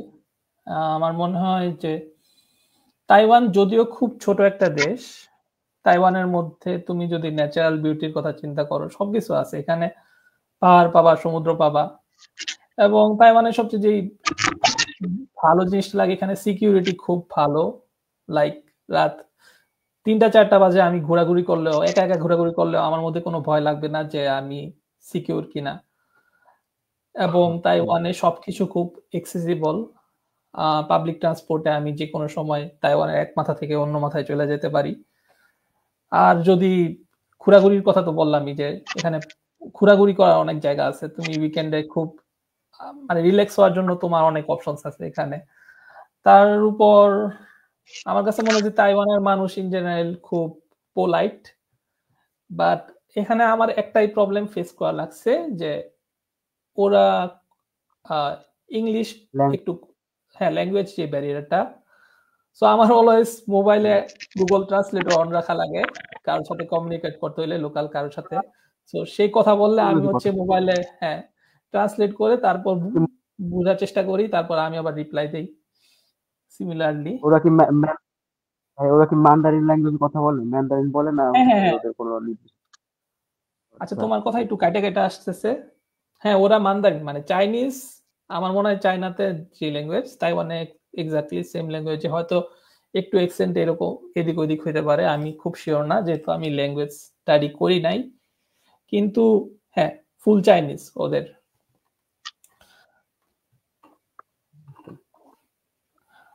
আর হ্যাঁ, সো এটাই আর কি, লাইফস্টাইল এখানে খুবই ভালো, আমার কাছে খুবই ভালো লাগে এই প্লেসটা। হ্যাঁ, apart from salary package of Google, ওটা ছাড়া গুগল আর কোনো ফ্যাসিলিটিস যেটা জবের ক্ষেত্রে আপনার খুব ভালো লাগছে বা পছন্দ এরকম? হ্যাঁ, অনেক অনেক ফ্যাসিলিটিস আছে, যেমন লাইক গুগলের অফিসে অনেক ছোট ছোট খেলার রুম আছে, আমি যে কোনো সময় চাইলে ধরো আমার কলিগদের সাথে গিয়ে মানে এই হয়তো গেম খেলে আসতে পারলাম, কাজের ফাঁকে আছে। আর ধরো ন্যাপ নেওয়ার জন্য ছোট ছোট ন্যাপ রুম আছে অনেকগুলা। অনেক সময় দেখা যায় দুপুরবেলা আমি গিয়ে ন্যাপ রুমে ন্যাপের নামে 1-2 ঘন্টা ঘুমে আসছি। এই জিনিসটা আমার খুব ভালো লাগে। আর এমনিতে একটা আই থিঙ্ক এই জিনিসটা সব কোম্পানিতেই, ইন্টারন্যাশনাল কোম্পানিতে এখন কম বেশি করতেছে, যে চাইলে আমি বাসা থেকেও কাজ করতে পারবো কিছুদিন। ধরো উইকে হচ্ছে 5 দিন থাকে, এখানে আমার 3 দিন অফিসে যাওয়াটা ম্যান্ডেটরি, যে আমার 3 দিন অফিসে যাওয়া লাগবে, যে কোনো 3 দিন, বাকি 2 দিন আমি বাসা থেকে কাজ করতে পারবো। এই জিনিসটা আমার মানে খুব ভাল লাগে। আর আরেকটা হচ্ছে যে আমি বছরের 1 বছর যে কোনো দেশ, সরি, বছরের মধ্যে যে কোনো 1 মাস বা 4 উইকস আমি যে কোনো জায়গা থেকে ওয়ার্ক ফ্রম এনিওয়্যার বলে এটাকে, যে কোনো জায়গা থেকে আমি কাজ করতে পারবো। সো এরকম ওয়ার্ক ফ্রম এনিওয়্যার টাইমে দেখা যায় যে আমি মেইনলি বাংলাদেশে আইসা পড়ি, বাংলাদেশে আইসা আমার নরসিংদীর বাসায় যাই, ওই নরসিংদীর বাসায় থেকে আমি গুগলে কাজ করি। সো এই জিনিসটা আমার ভালো লাগে। আর এইগুলাই আর কি। আর কালচার ওইখানে মানে গুগলের কালচার, হ্যাঁ মেইন জিনিসটা বলি না, এটা হচ্ছে কালচার। গুগলের কালচারটা খুব ভাল লাগে আমার মনে হয়, যে লাইক আমার প্রিভিয়াস ওয়ার্ক এক্সপেরিয়েন্স মানে গুগলের মানুষ কালচারটা মোর পোলাইট, লাইক তারা আমাকে সুযোগ দেয় আমার জিনিসটা দেখানোর জন্য। খুব রুড বিহেভিয়ার আমি এখন পর্যন্ত কখনোই পাই নাই আমার 2.5 বছরের ক্যারিয়ারে। আর জবের ব্যাপারটা খুবই ফ্লেক্সিবল। বাংলাদেশে যেমন আমি একদম আমার ফিক্স ছিল যে আমার এতটা বাজে অফিসে আসতে হবে, এতটা বাজে অফিস থেকে বের হতে হবে, গুগলে এরকম কিছু নাই। অনেক এরকম দেখা যায় যে আমি কিছু কিছু দিন 4 ঘন্টা বা 5 ঘন্টা অফিস করে তারপর অফিস থেকে বের হয়ে গেছি, বা আবার কিছু কিছু দিন আছে যে আমি 10 ঘন্টা 11 ঘন্টা অফিসে আসছি। এই জিনিসটা ফ্লেক্সিবল। ওরা মেনলি আমার মোস্টলি আমার টিম চায় যে আমি যাতে আমি যে জিনিসটা করতেছি ওটা যাতে আমি ডেলিভার করতে পারি। ম্যাটার করে না যে আমি ডেইলি অফিসে কয় ঘন্টা থাকতেছি, এইগুলাই। এত ফ্লেক্সিবল অফিস টফিস সবকিছু পর কি আপনার সামনে কোনো প্ল্যান আছে জব সুইচ করার, অন্য কোনো কোম্পানি বেটার অপশন? আপাতত আগামী 2-3 বছরের মধ্যে নাই, কিন্তু দেখা যাক সিচুয়েশন কি হয়। যদি তাইওয়ানে থাকাটা ডিফিকাল্ট হয়ে যায় বা কোনো জবে আনসার্টেন কোনো সিচুয়েশন তৈরি হয়, তখন হয়তো আমি সুইচ করার কথা ভাববো। কিন্তু এখনো কোনো আনসার্টেন সিচুয়েশন নাই। বা তাইওয়ানেও আমার এখন মনে হচ্ছে পলিটিক্যাল, যদিও আমরা নিউজ মিডিয়াতে অনেক কিছু দেখি যে তাইওয়ান চায়না অনেক কিছু হইতেছে, কিন্তু তাইওয়ানের ভেতর আমি কোনো কিছু ফিল করি না যে কোনো আনস্টেবিলিটি আছে, কোনো কিছু ফিল করি না। সো এই কারণে আমি আপাতত এই পজিশনেই আছি কিছুদিন, তারপর দেখা যাক। কারণ গুগলে আমার গ্রো করার চান্স আছে। গুগলে হয়তো আমি এখন সফটওয়্যার ইঞ্জিনিয়ার, হয়তো কয়েকদিন পর সিনিয়র সফটওয়্যার ইঞ্জিনিয়ার হব, বা এখানে আমার গ্রো করার অপরচুনিটি আছে। সো আমি এখানেই আপাতত থাকার প্ল্যান।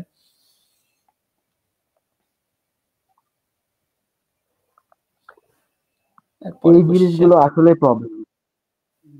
প্রবলেম, যে চায়নার সাথে এই প্রবলেম গুলো, এই যে একটু আগে বললেন যে আমার নেট প্রবলেম কেন হয়েছে, তো গুগলের কোনো কিছু চলে না তো চায়না, ওগুলো ব্যান করা আছে। তো ওগুলো চালানোর জন্য ভিপিএন ইউজ করতে হয়। আচ্ছা আচ্ছা গুগলের আচ্ছা। মেটা বা হচ্ছে এগুলো চালাইতে হলে হোয়াটসঅ্যাপ এগুলো ইউজ করতে হলে ভিপিএন কানেক্ট করে চালাইতে হয়। ভিপিএন কি অ্যালাউড নাকি?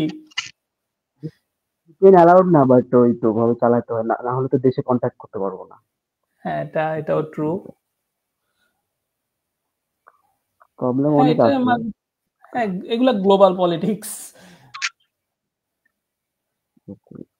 মানে চায়নার জন্য জিনিসটা মেক সেন্স করে, লাইক ওরা চায় যে ওরা সব টেকনোলজি ওদের কন্ট্রোলে থাকুক, ইউএস থেকে যাতে। এবং রিসেন্টলি এই টিকটক নিয়েও অনেক মানে কাহিনী হচ্ছে, টিকটকের ওনারশিপ চাচ্ছে ইউএসএ নিয়ে নিতে। সো এইগুলা অনেক কিছুই আছে। চাইনিজ টিকটক না হচ্ছে ইন্টারন্যাশনাল ভেরিয়েন্টের কথা বলতেছে,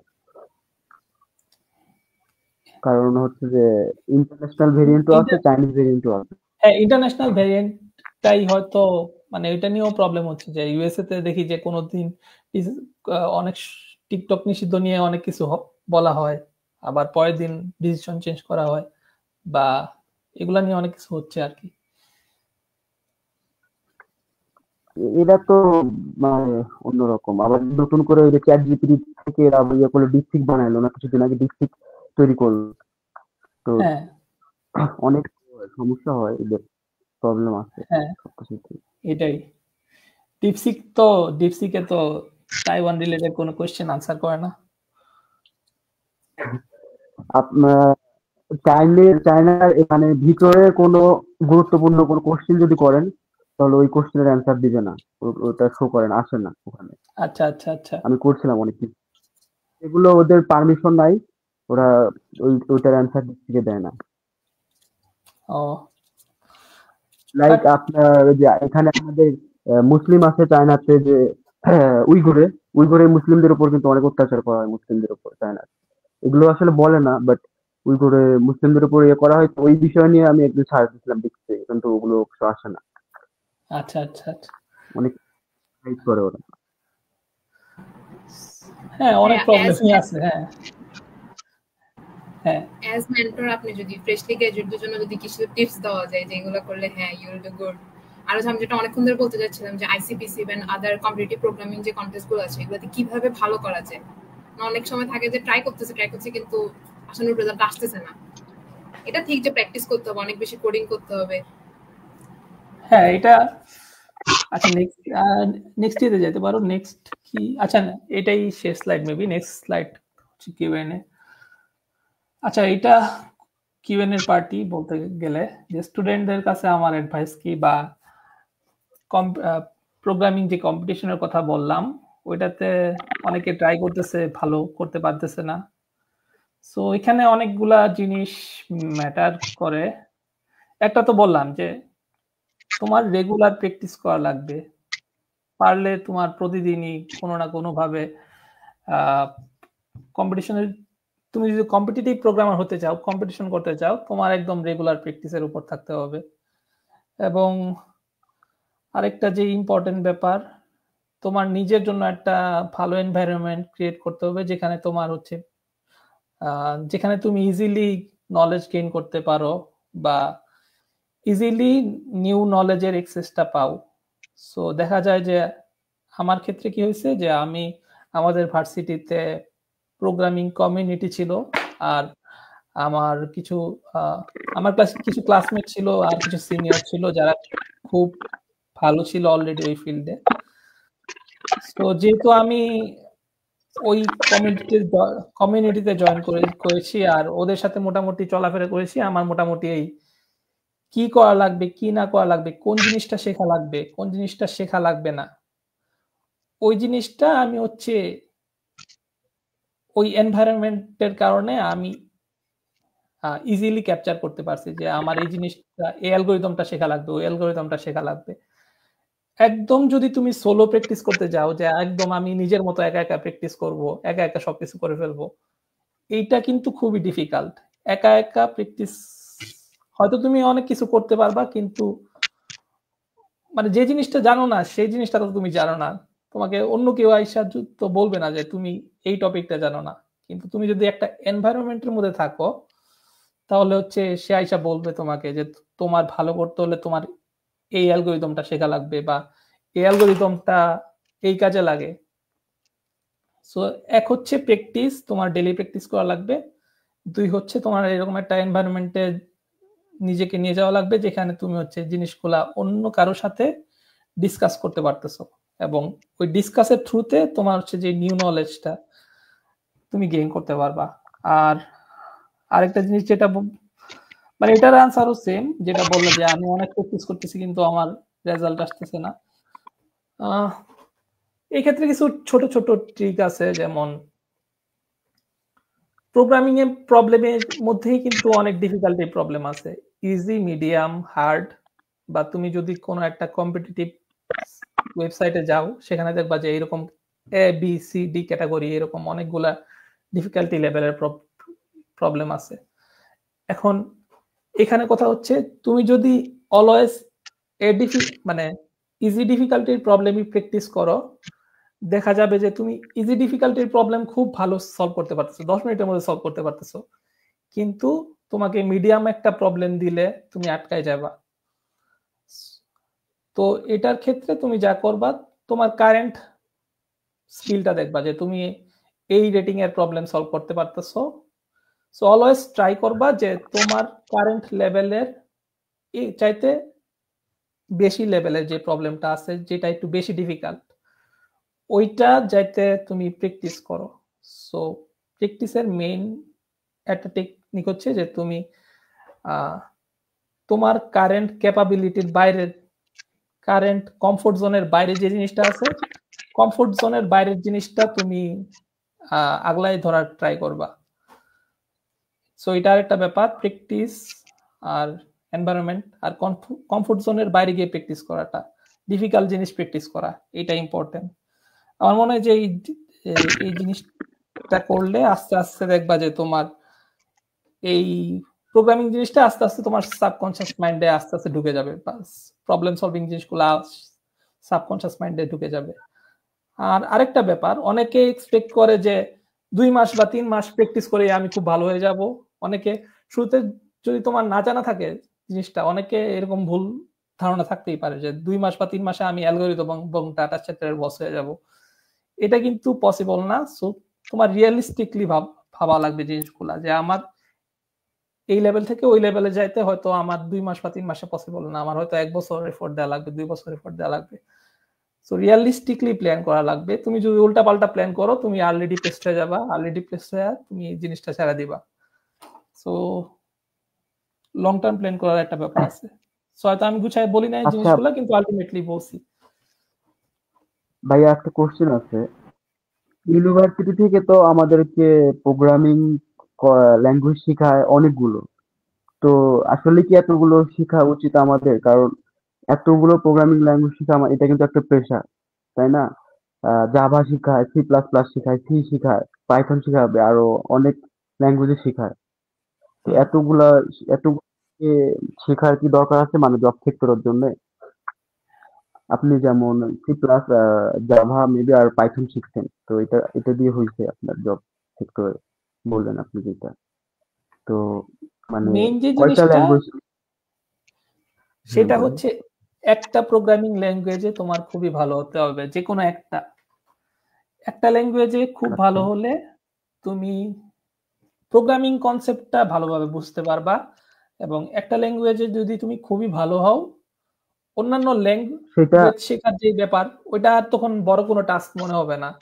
কারণ একটা ল্যাঙ্গুয়েজ ভালোভাবে পারো মানে অন্য কোনো ল্যাঙ্গুয়েজ তুমি ইজিলি ক্যাপচার করতে পারবা। কারণ প্রোগ্রামিং জিনিসটা তো সেম, লাইক কন্ডিশন আছে, ফর লুপ আছে, এগুলা আছে, তোমার জাস্ট সিনট্যাক্স গুলা শেখা লাগে। সো এখানে মেইন হচ্ছে তোমার একটা ল্যাঙ্গুয়েজ খুব ভালোভাবে শেখা। আমার ক্ষেত্রে যেটা ছিল সি বা C++। অনেকগুলা ল্যাঙ্গুয়েজ শেখার প্রয়োজন আছে কিনা, এটা অনেকগুলা তোমাকে যদি শিখতে না বলে বা প্রজেক্টের কাজে প্রয়োজন না পড়ে, জাস্ট ল্যাঙ্গুয়েজ কাউন্ট বাড়ায় কোনো নতুন স্কিল গেইন হয় না। এটাই আমি বলতে চাচ্ছি আর কি। হচ্ছে বিষয় ইউনিভার্সিটি থেকে পড়ায় না, অনেকগুলো পড়ায় হচ্ছে যে মানে আচ্ছা, এটা খুব বেশি এটার ব্যাপারে জানি না। আমাদের ভার্সিটিতে এরকম অনেক ল্যাঙ্গুয়েজ পড়াতো না অনেকগুলা, কিন্তু প্রজেক্ট অনেকগুলা করা লাগতো, যেগুলা ডিফারেন্ট ল্যাঙ্গুয়েজে। যেমন আমাদের গ্রাফিক্সের প্রজেক্ট করা লাগছে C#-এ।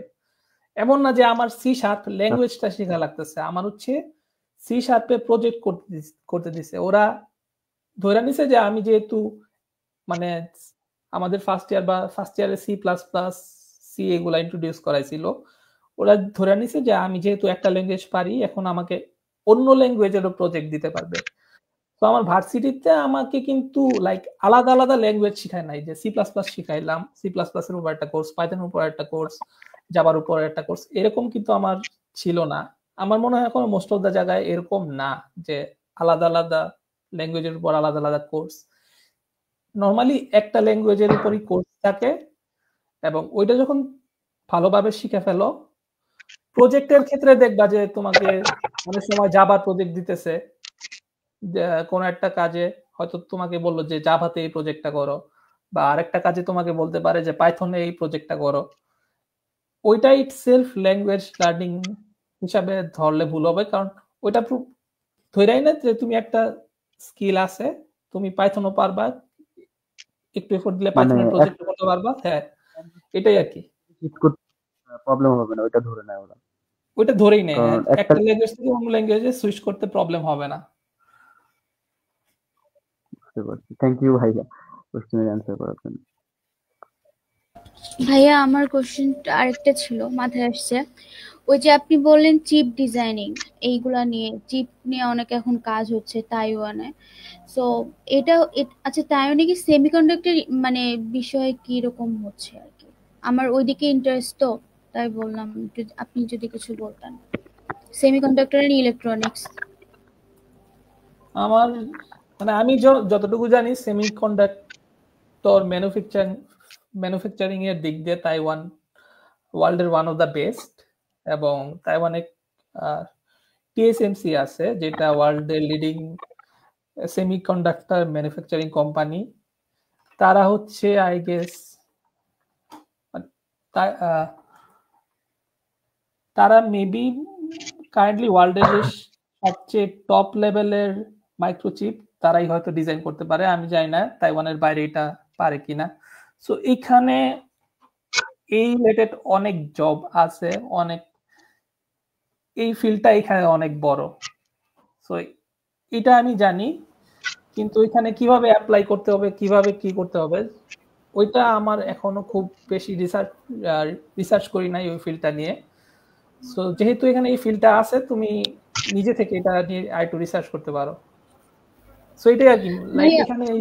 হ্যাঁ বলো না ভাই, আপনি প্লিজ কমপ্লিট করেন, দেন আমি আবার নেক্সট কোশ্চেন করছি।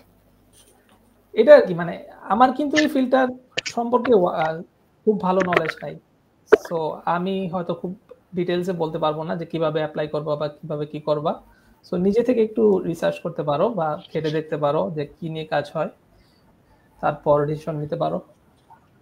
ভাইয়া আমি মানে বাংলাদেশে কি আমি এই সেমিকন্ডাক্টর এন্ড ইলেকট্রনিক্স বিষয়ে যে কোনো প্রকারের ওয়ার্ক এক্সপিরিয়েন্স গ্যাদার করার মতো কোনো জায়গা আছে? আমি জাস্ট একটু জানতে চাচ্ছি, আপনার কি কোনো আইডিয়া আছে বিষয়ে, যে আমি এই বিষয়ে কোনো ওয়ার্ক এক্সপিরিয়েন্স গ্যাদার করে দেন বাইরে হায়ার স্টাডিজে হয়তো বা আমি করলাম, এরকম কোনো, বা স্যামসাং আর&ডি যেটাই আপনি বললেন, ওইখানেও কি এরকম ধরনের মানে কোনো কিছু আছে নাকি ফিল্ড যেখানে আমি আমার এটা কাজে লাগাইতে পারবো? আচ্ছা, স্যামসাং আর&ডিতে আমাদের সেমিকন্ডাক্টর নিয়ে তেমন কাজ ছিল না, অন্যান্য টিমও আমি দেখি নাই যারা সেমিকন্ডাক্টর নিয়ে কাজ করেছে। সো স্যামসাং আর&ডিতে এই সেমিকন্ডাক্টরের কাজ হয় না। এখন বাংলাদেশে অন্য কোম্পানি আছে কিনা, আমি এরকম অনেক সময় লিঙ্কডইনে দেখি যে সেমিকন্ডাক্টর রিলেটেড স্টার্টআপ হয়তো বাংলাদেশে আছে, কিন্তু আমি ওইগুলা সম্পর্কে খুব বেশি ডিটেলস জানি না। সো আমি এটা নিয়ে খুব মানে এই ফিল্ডটা নিয়ে পার্টিকুলারলি আমি খুব বেশি রিসার্চ করি না যে বাংলাদেশে এই ফিল্ডটা এখন কতটুকু গ্রো করছে। সো এটা ভালো হয় তুমি যদি একটু লিঙ্কডইনে ঘাটাঘাটি করো, দেখো যে সেমিকন্ডাক্টরের কি অবস্থা। আই থিঙ্ক কিছু কোম্পানি কাজ করে, বাট আমি নট ভাইয়া আমি সেমিকন্ডাক্টর নিয়ে আমি হচ্ছে স্যামসাং এরই অনেকগুলো দেখছিলাম। স্যামসাং এর একটা দেখলাম, স্যামসাং সেমিকন্ডাক্টর একটা আছে আলাদা ফিল্ড, তো কিন্তু ওটা তো বাংলাদেশে না। হ্যাঁ এটাই, বাংলাদেশে এটার ব্যাপারে আমার খুব বেশি আইডিয়া নাই, বাংলাদেশে কি কি নিয়ে কাজ হইতেছে বর্তমানে। সো আমি হয়তো খুব বেশি নলেজ দিতে পারবো না এই ব্যাপারে, এটাই।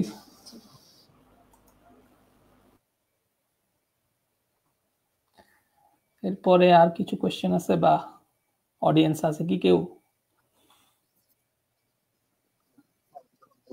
11টার উপরে বেজে গেছে, তো আচ্ছা অডিয়েন্সের থেকে আমাদের তেমন কোনো কোশ্চেন আসে না। আচ্ছা, অডিয়েন্সের একটা কোশ্চেন আসতেই পারে যে আপনার সাথে কোনো প্রকারের কোনো প্রজেক্ট বা কিছুতে এগুলা এটা আসবে, অডিয়েন্স থাকলেও আসতো, তো ওইরকম ধরনের কিছু আছে কিনা? করতে পারবে বা আপনার থ্রুতে এরকম? আমার সাথে কাজ করতে পারবে কিনা বা এরকম কিছু? জি ভাইয়া।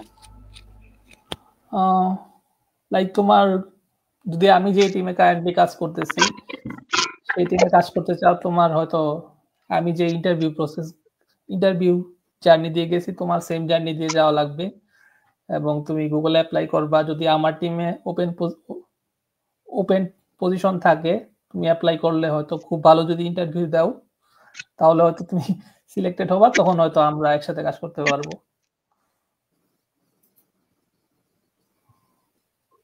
এইটাই।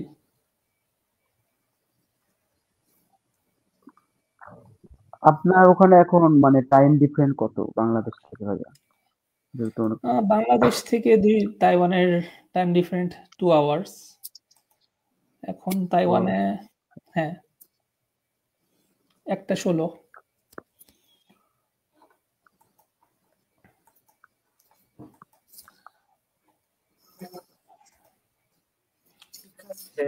এই মুহূর্তে আমরা আমাদের এই আয়োজনের শেষ প্রান্তে পৌঁছে গেছে। আমার কিছু পার্সোনাল কোয়েশ্চেন্স ছিল, বাট আমি আসলে ভুলে গেছি কোয়েশ্চেন্স গুলো। তো আমি আপনাকে অবশ্যই পার্সোনালি কন্ট্যাক্ট করবো কোয়েশ্চেন্স গুলো মনে পড়লে।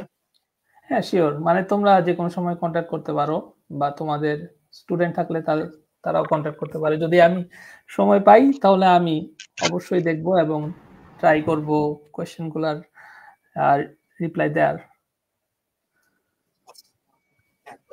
সামান্য একটা প্রশ্ন আমার মাথায় আসবে, সেটা হচ্ছে আপনি নিজে কোনো ইনিশিয়েটিভ চালু করতে কখনো চেয়েছেন কিনা বাংলাদেশে যারা আছে বা বাংলাদেশে যারা ক্যারিয়ার ডেভেলপ করতেছে, সেটা সিএস ব্যাকগ্রাউন্ডের হোক বা নন সিএস ব্যাকগ্রাউন্ডের হোক, বা স্কুল কলেজ পর্যায়ে যে সাথে সাথে এরা প্রোগ্রামিং এর দিকে ঢুকতে যাচ্ছে, তাদের জন্য কোনো ইনিশিয়েটিভ কি আপনি কখনো ভেবেছেন চালু করবেন কিনা? এখনো এরকম কোনো প্ল্যান নাই, কিন্তু জাস্ট আমি হ্যাঁ ইন ফিউচার হয়তো ডিপেন্ড করে। লাইক জবে কিন্তু আমার অনেক কিছু করা লাগে, সো জব রিলেটেড কাজ করার পর নিজে ফ্রি টাইম বের করতে পারবো কিনা এটাও একটা কথা। আর ফ্রি টাইম বের করতে পারলেও দেখা যায় যে ওই টাইমে আমার পার্সোনাল অন্যান্য কাজেই চলে যায়, ঘোরাঘুরি বলি বা দেশে যাওয়া আসা বলি, ওইসব কাজেই চলে যায়। সো এখানে টাইমের একটা ব্যাপার আছে। যদি ফিউচারে ফ্রি টাইম আমার ম্যানেজ করতে পারি, বা এটা ইন ফিউচার, লাইক এখন প্ল্যান নাই, বাট ইন ফিউচার হয়তো করব। এবং আমি আমি বিশ্বাস করি যে এটা খুবই হেল্পফুল হবে, কারণ লাইক বাংলাদেশে নলেজ শেয়ারিং পার্টটা হয় না। তো সিনিয়র একজন জুনিয়রদের যে নলেজটা, আমার যে নলেজটা আমি আজকে তোমাদের সাথে শেয়ার করলাম, বা হয়তো মানে যার কাছে গেলে জিনিসটা কাজে লাগবে, দেখা যায় যে তার কাছে জিনিসটা যায় না। আজকে খুব ভালো হইলো যে আমার নলেজটা তোমাদের সাথে শেয়ার করতে পারলাম। হয়তো তোমরা মানে এটা আর কয়েকজনের সাথে শেয়ার করতে পারবা, কারো না কারো হয়তো খুব কাজে লাগবে জিনিসটা। ধন্যবাদ ভাই, আজকের মতো তাহলে আমরা এখানে শেষ করি। আপনাকে অসংখ্য ধন্যবাদ আমাদেরকে এই রাতে শেষ আপনি যেহেতু বললেন যে বাংলাদেশ থেকে টাইম ডিফারেন্স প্রায় 2 ঘন্টা, এত রাত থেকে আমাদেরকে সময় দিলেন, সেজন্য ধন্যবাদ। ধন্যবাদ। আমরা আশা করবো ভবিষ্যতে আপনার সাথে আরো কিছু সেশন আয়োজন করার, আপনার ক্যারিয়ার এবং সামনে সময়ের জন্য শুভকামনা। আসসালামু ওয়ালাইকুম আসসালাম। ধন্যবাদ। আসসালামু আলাইকুম ভাইয়া। আসসালামু আলাইকুম ভাইয়া, and thank you so much again ধৈর্য ধরে সবগুলো কোশ্চেন অ্যানসার দেওয়ার জন্য। Thank you, bye by.